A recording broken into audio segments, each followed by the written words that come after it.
Тут? Нет, мы еще не прошлись. Там же комната есть. Так, вот так аккуратно. Все, тут видите, комната яка. Там буде туалет. Ходим.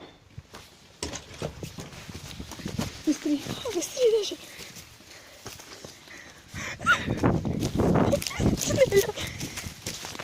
Даша, быстрее.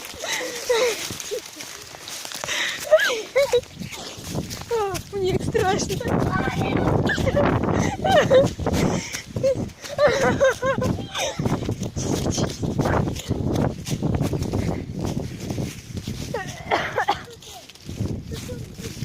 Там хтось молотком капоту так брюка.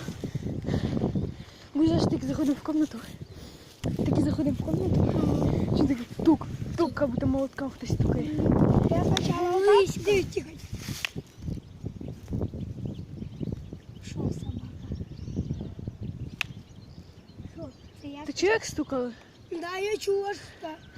Коротше, ми з Дашею такі через двері, там таке вікно.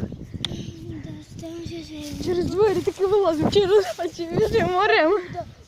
Тихо. Ту нах. Даша телефон не присутствовал.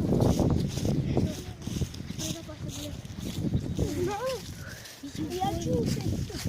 Оце я ударив. І хтось ударив.